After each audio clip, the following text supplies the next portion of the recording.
Coach Myers here. Welcome to my kitchen. Now you might think, since you're in my kitchen, that this is another edition of Muscle Meals. But this is actually a Muscle Meals spin-off. This is the first episode of Cooking 101.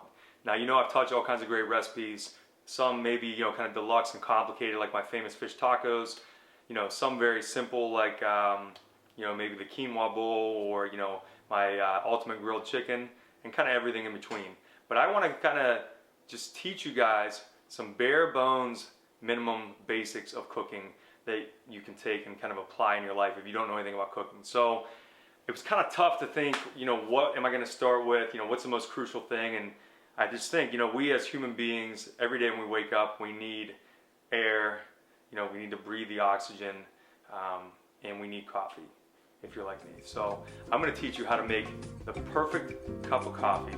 It's so simple, but it's something that most people probably either have never experienced or, most restaurants, even breakfast places, which I think is really weird, they don't have a good cup of coffee. So let me teach you how to make the best cup you'll ever have.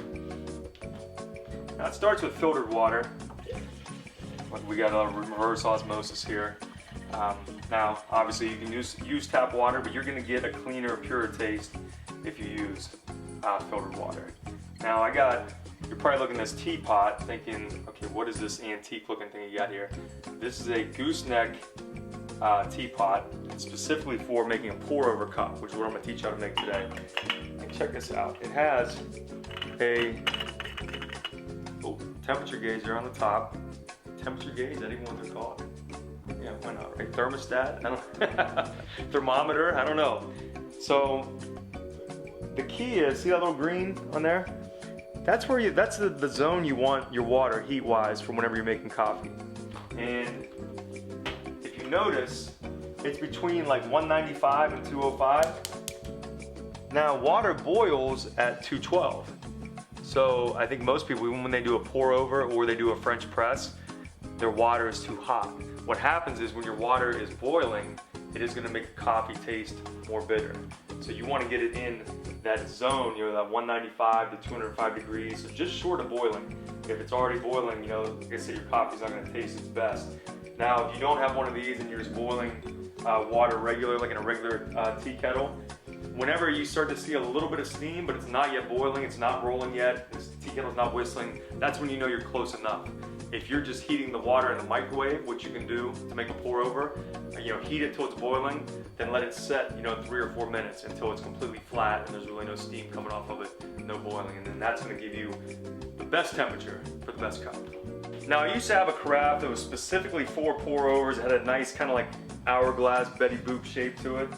I broke it, so I'm using one of my old French presses. But you definitely need one of these. This is just kind of like a coffee basket, and you need paper filters. Now I've roughed it in the past where I've just used like a paper towel. You can do that, and if you don't have one of these, you can even use like a wide mouth mason jar or any other type of pitcher that'll hold hot liquid. Now with the paper, you want to kind of get it wet first. Now here's the other thing. If you're going to make the perfect cup of coffee, you have to grind the beans that day. Don't get that store-bought, already ground, sawdust that's been sitting on the shelf for months and months and months. You want to get some good beans that are fresh, hopefully roasted locally, like the ones I got. So I actually buy my beans from the local coffee shop, Depot Street Coffee, and this One Line Coffee is based here in Licking County. They roast the beans. They get them from Mexico. They're going with notes of chocolate, burnt sugar, raisin, and toast. Sounds delicious. I just taste coffee, but I know it tastes really good. So I can't tell you for sure that it has those flavors in it, but this is excellent coffee. We're gonna grind it up. Now for a pour over, you don't need too much. I'm gonna go with, that's about a handful of coffee beans. And I like to set the grind to not quite an espresso grind, but pretty fine, When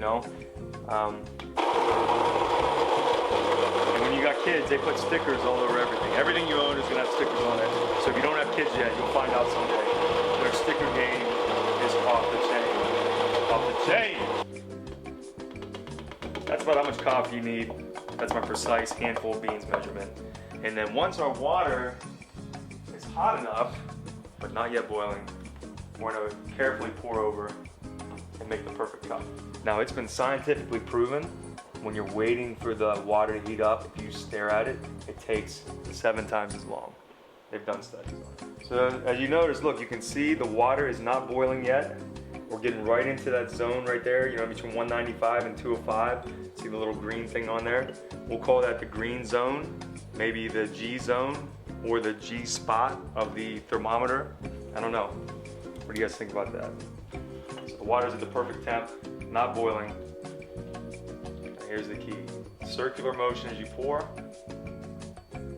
Because if you pour this all in one spot, it's gonna go right to the bottom, and we don't want that.